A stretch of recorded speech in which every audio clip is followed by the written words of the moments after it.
Hello दोस्तों, GK liquid में आपका स्वागत है। दोस्तों, आज इस वीडियो में मैं आपसे हिस्ट्री के 100 इम्पॉर्टेंट क्वेश्चन आंसर डिस्कस करूंगी जो एग्ज़ाम में काफ़ी ज़्यादा पूछे जाते हैं। सो विदाउट स्किप आप इस वीडियो को स्टार्टिंग से एंड तक देखिएगा, तभी आपको इसका बेनिफिट मिलेगा।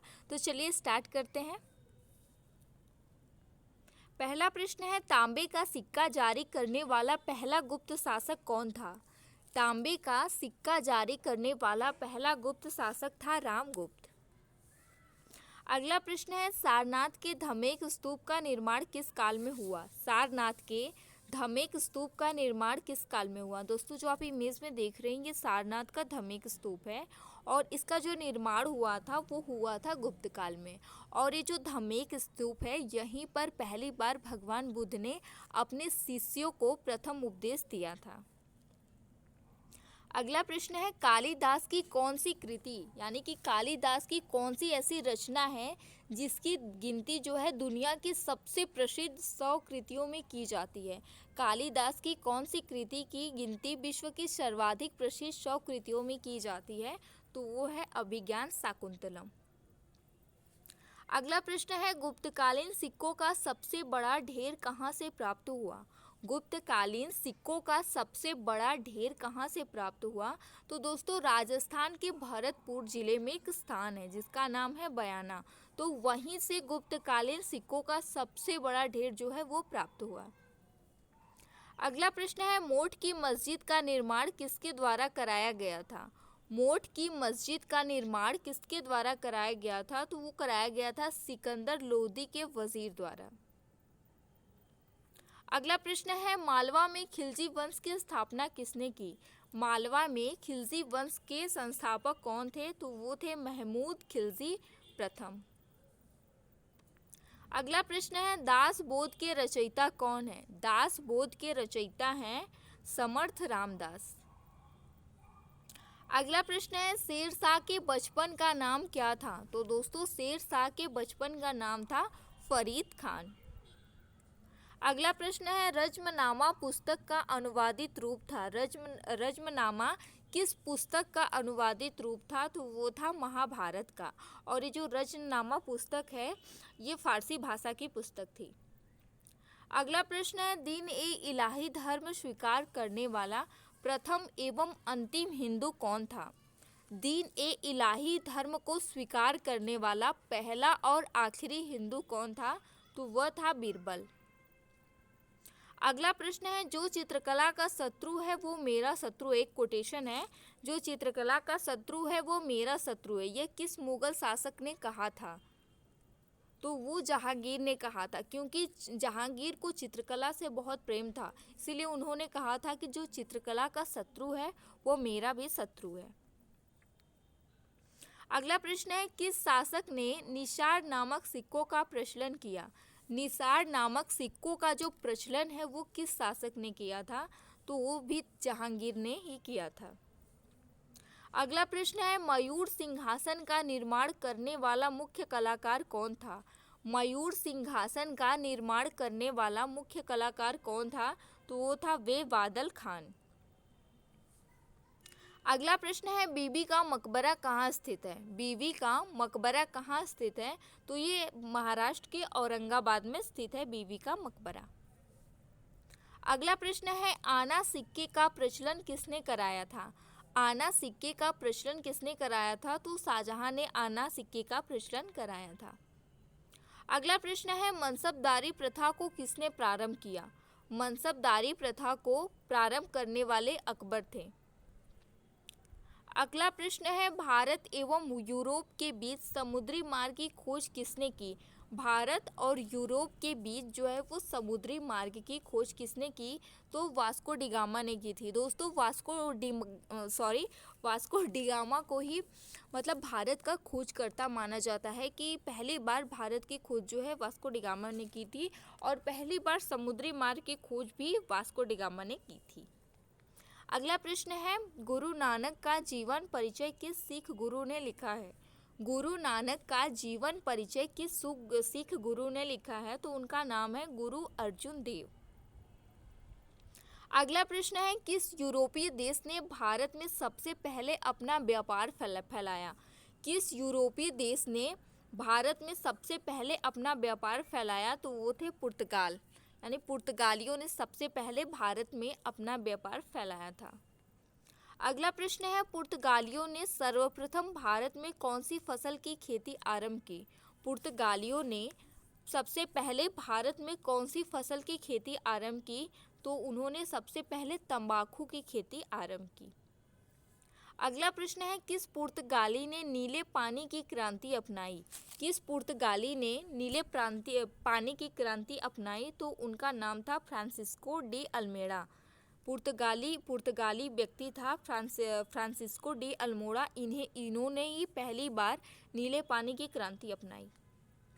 अगला प्रश्न है, सिख राज्य का प्रसिद्ध कोहिनूर हीरा महारानी विक्टोरिया को किसने भेंट किया? सिख राज्य का प्रसिद्ध कोहिनूर हीरा महारानी विक्टोरिया को किसने भेंट किया? तो लॉर्ड डलहौजी ने इन्हें, महारानी विक्टोरिया को, कोहिनूर हीरा जो है वो भेंट किया था। अगला प्रश्न है, अभिलेखों का हिंदी भाषा में उत्तीर्ण करने वाला प्रथम राजवंश कौन था? अभिलेखों को हिंदी भाषा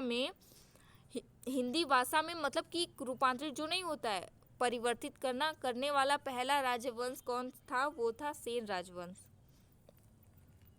अगला प्रश्न है, इंग्लैंड को सर्वप्रथम बनियों का देश किसने कहा? इंग्लैंड को सर्वप्रथम बनियों का देश किसने कहा? तो नेपोलियन ने इंग्लैंड को बनियों का देश कहा था।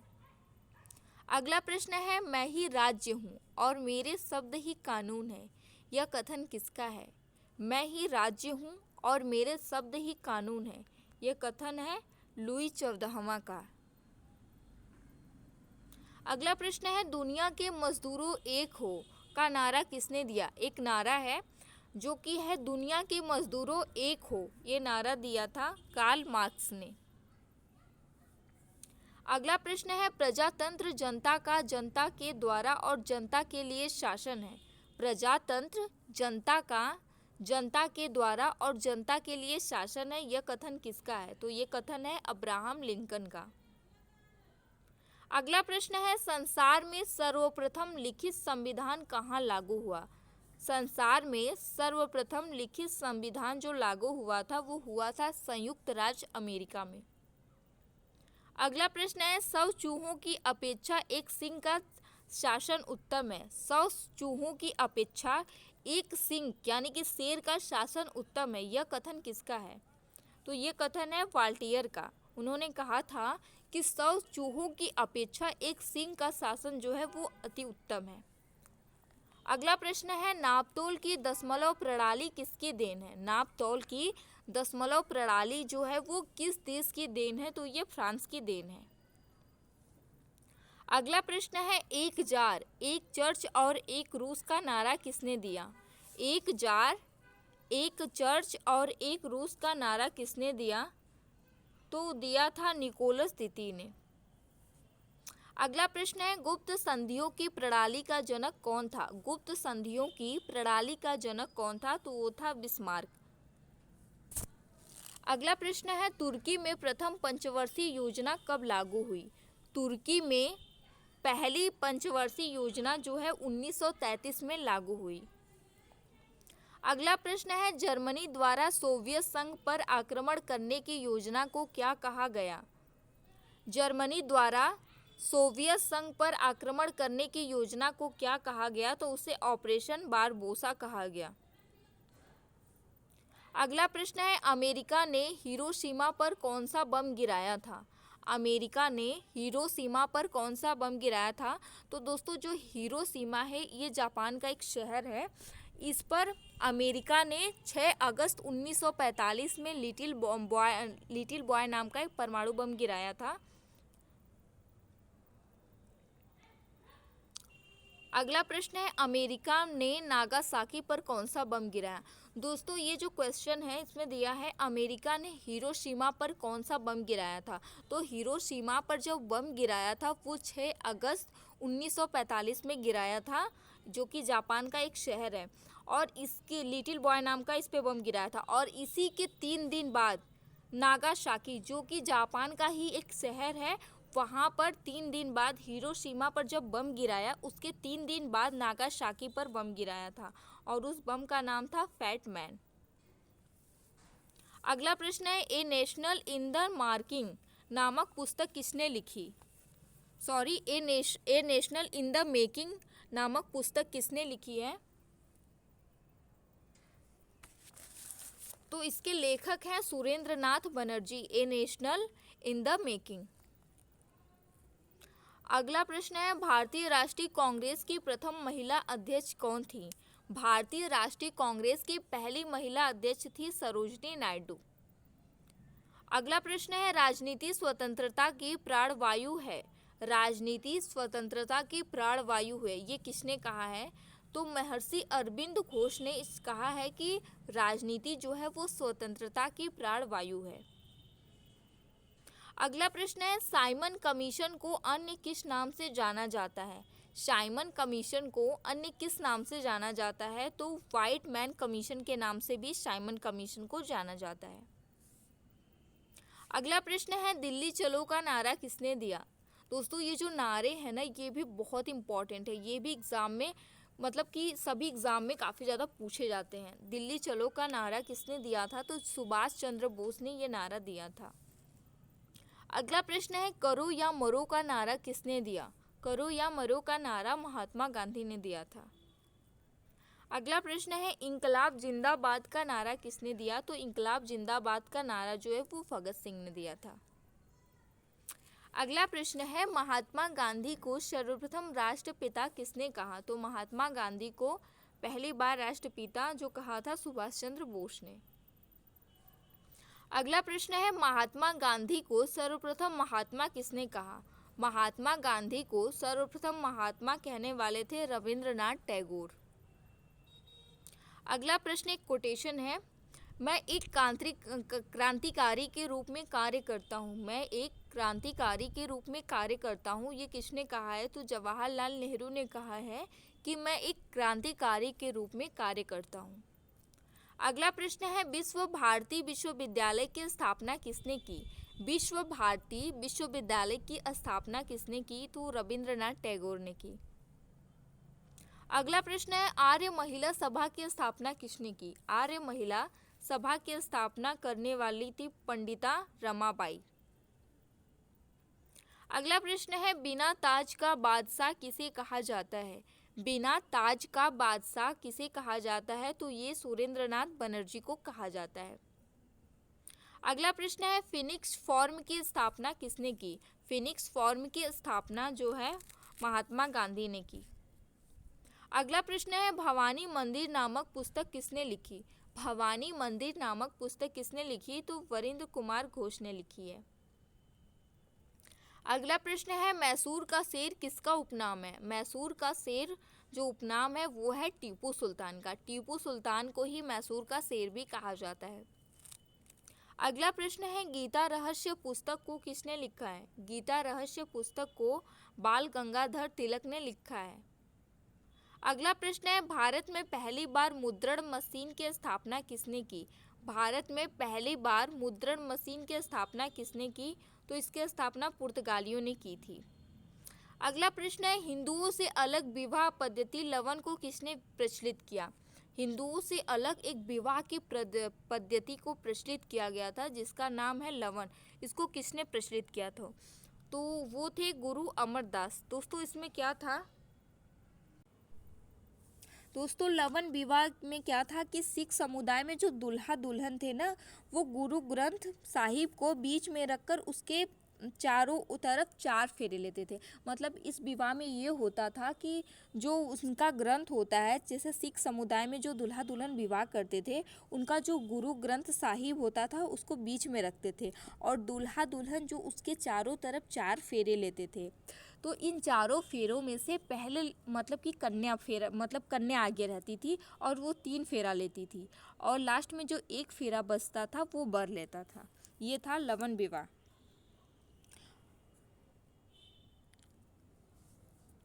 अगला प्रश्न है दिल्ली पर आक्रमण करने वाला पहला पेशवा कौन था? दिल्ली पर आक्रमण करने वाला पहला पेशवा था बाजीराव प्रथम, जो कि 1737 में आक्रमण किया था। अगला प्रश्न है औरंगजेब ने किसे अपने शासन का आधार बनाया? औरंगजेब ने किसे अपने शासन का आधार बनाया, तो वो था कुरान। अगला प्रश्न है, बाबर ने अपनी आत्मकथा बाबरनामा को किस भाषा में लिखा है?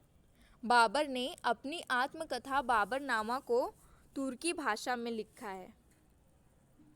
अगला प्रश्न है, विजयनगर साम्राज्य के खंडहर किस नदी के तट पर स्थित है?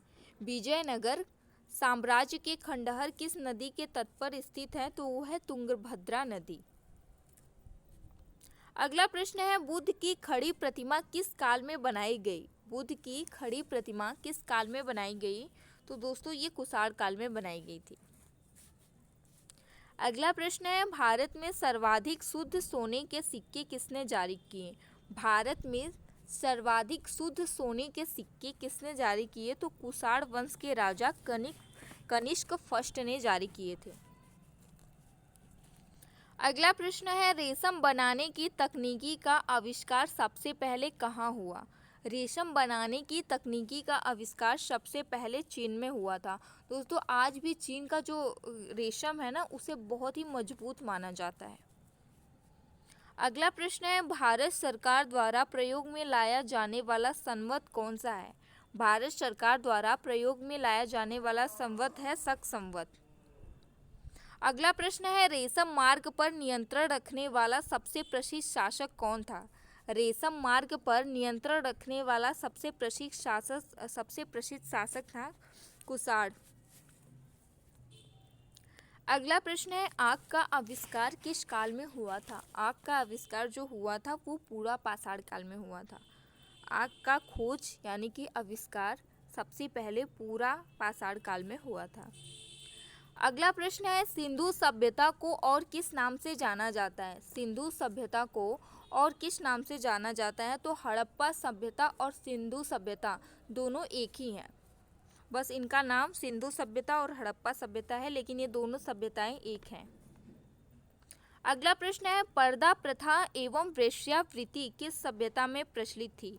पर्दा प्रथा एवं वेश्यावृत्ति किस सभ्यता में प्रचलित थी? तो दोस्तों पर्दा प्रथा यानी कि औरतों को जो होता था ना कि उनको हमेशा चेहरा ढककर पूरा ढककर घर में ही रहना पड़ता था, वो किसी के सामने नहीं आ सकती थी। और वेश्यावृत्ति तो आप लोग जानते ही होंगे। तो ये किस सभ्यता में प्रचलित थी? तो वो था सैंधव सभ्यता। अगला प्रश्न है, भारत में लौह धातु के प्रचलन के प्राचीनतम प्रमाण कहाँ से मिले हैं? भारत में लौह धातु के प्रचलन के प्राचीनतम प्रमाण कहाँ से मिले हैं? तो ये है अतरंजी खेड़ा से।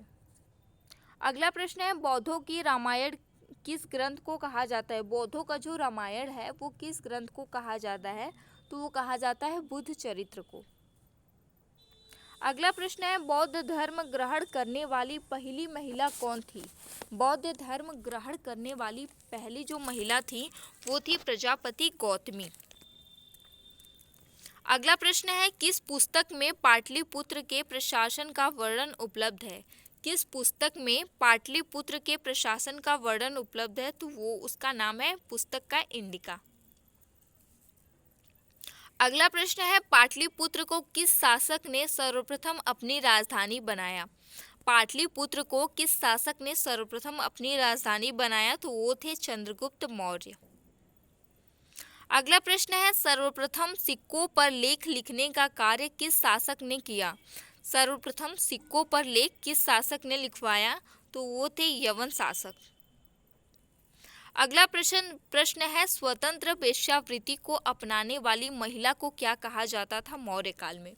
दोस्तों मौर्य काल से क्वेश्चन है कि मौर्य काल में स्वतंत्र मतलब कि अपनी मर्जी से वेश्यावृत्ति को अपनाने वाली महिलाओं को क्या कहा जाता था? तो उन्हें रूपा जीवा कहा जाता था। अगला प्रश्न है, सर्वप्रथम भारतवर्ष का जिक्र किस अभिलेख में है? सर्वप्रथम भारतवर्ष का जिक्र किस अभिलेख में है? तो वह है हाथी गुम्फा अभिलेख। अगला प्रश्न है, सती प्रथा का पहला लिखित साक्ष्य किस अभिलेख से प्राप्त होता है? सती प्रथा का पहला लिखित साक्ष्य किस अभिलेख से प्राप्त होता है? तो वह है एरड़ अभिलेख, जो कि भानुगुप्त यानी कि इनके शासक जो थे जिन्होंने इसे लिखवाया था वो थे भानुगुप्त। अगला प्रश्न है गुरु नानक ने कितनी बार देश का चक्कर लगाया है। गुरु नानक ने कितनी बार देश का चक्कर लगाया है, तो इन्होंने 5 बार देश का चक्कर लगाया है। अगला प्रश्न है भक्ति रस की कवित्री मीराबाई किसकी पत्नी थी। भक्ति रस की कवित्री मीराबाई किसकी पत्नी थी, तो ये राजकुमार भोजराज की पत्नी थी। अगला प्रश्न है यदि संस्कृत मातृभाषा है तो क्या मेरी मातृभाषा दस्यु भाषा है। ये किसने कहा है। यदि संस्कृत मातृभाषा है तो क्या मेरी भाषा दस्यु भाषा है। ये कहा है एकनाथ ने। अगला प्रश्न है बाबर ने कितनी बार भारत पर आक्रमण किया। बाबर ने भारत पर कितनी बार आक्रमण किया, तो बाबर ने 5 बार भारत पर आक्रमण किया था। अगला प्रश्न है किस मुगल शासक ने अनुवाद विभाग की स्थापना की। किस मुगल शासक ने अनुवाद विभाग की स्थापना की, तो अकबर ने अनुवाद विभाग की स्थापना की थी। अगला प्रश्न एक कथन है साइमन कमीशन वापस जाओ। साइमन कमीशन वापस जाओ, ये किसने कहा है, तो ये कहा है लाला लाजपत राय ने। अगला प्रश्न है चैत्य भूमि किसका समाधि स्थल है। चैत्य भूमि किसका समाधि स्थल है, तो ये डॉक्टर भीमराव अंबेडकर का समाधि स्थल है। अगला प्रश्न है पोस्ट ऑफिस के लेखक कौन है। पोस्ट ऑफिस के लेखक हैं चार्ल्स बुकोवस्की। अगला प्रश्न है चौरी चौरा कांड किस स्थान पर हुआ। दोस्तों चौरी चौरा कांड किस स्थान पर हुआ, तो 4 फरवरी 1922 को उत्तर प्रदेश के गोरखपुर में चौरी चौरा घटनाकांड हुआ था। अगला प्रश्न है भारत में साइमन कमीशन के बहिष्कार का क्या कारण था। भारत में साइमन कमीशन के बहिष्कार का कारण था कि इनमें जो सदस्य थे वो सभी सदस्य जो थे वो अंग्रेज थे। अगला प्रश्न है महात्मा गांधी की मृत्यु पर किसने कहा कि हमारे जीवन से प्रकाश चला गया। जब महात्मा गांधी की मृत्यु हुई तब किसने कहा था कि हमारे जीवन से प्रकाश चला गया, तो ये कहने वाले थे जवाहरलाल नेहरू। अगला प्रश्न है भगत सिंह को फांसी की सजा सुनाने वाला न्यायाधीश कौन था। भगत सिंह को फांसी की सजा सुनाने वाला न्यायाधीश था जीसी हिल्टन। अगला प्रश्न है सुभाष चंद्र बोस को सर्वप्रथम नेताजी किसने कहा। सुभाष चंद्र बोस को सर्वप्रथम नेताजी कहने वाले थे एडोल्फ हिटलर, जो कि जर्मनी के तानाशाह थे। अगला प्रश्न है बांटो और छोड़ो का नारा कब दिया गया। बांटो और छोड़ो का नारा कब दिया गया, तो ये नारा कराची अधिवेशन में दिसंबर 1946 में दिया गया। अगला प्रश्न है स्वतंत्रता प्राप्ति के समय कांग्रेस के अध्यक्ष कौन थे। स्वतंत्रता प्राप्ति के समय कांग्रेस के अध्यक्ष थे जेवी कृपलानी। अगला प्रश्न है नील दर्पण नाटक किसकी रचना है। नील दर्पण नाटक किसकी रचना है, तो ये रचना है दीनबंधु मिश्र की। अगला प्रश्न है मैं देश की बालू से ही कांग्रेस से भी बड़ा आंदोलन खड़ा कर दूंगा। ये किसने कहा है। मैं देश की बालू से ही कांग्रेस से भी बड़ा आंदोलन खड़ा कर दूंगा, ये किसने कहा है, तो ये महात्मा गांधी जी ने कहा है। अगला प्रश्न है पंजाब केसरी किसे कहा जाता है। पंजाब केसरी कहा जाता है लाला लाजपत राय को। अगला प्रश्न है गुलामगिरी पुस्तक को किसने लिखा है। गुलामगिरी पुस्तक को लिखने वाले हैं ज्योतिबा फुले। दोस्तों ये जो गुलामगिरी पुस्तक है वो अमेरिका की दास प्रथा पर आधारित पुस्तक है। अगला प्रश्न है पागलपंथी विद्रोह किससे संबंधित है। पागलपंथी विद्रोह किससे संबंधित है, तो ये गारो जनजाति से संबंधित है। अगला प्रश्न है आधुनिक युग का मनु किसे कहा जाता है। आधुनिक युग का मनु किसे कहा जाता है, तो डॉक्टर भीमराव अंबेडकर को आधुनिक युग का मनु कहा जाता है। अगला प्रश्न है अखिल भारतीय किसान सभा संरक्षण कहाँ आयोजित की गई। अखिल भारतीय किसान सभा संरक्षण कहाँ आयोजित की गई, तो ये लखनऊ में की गई।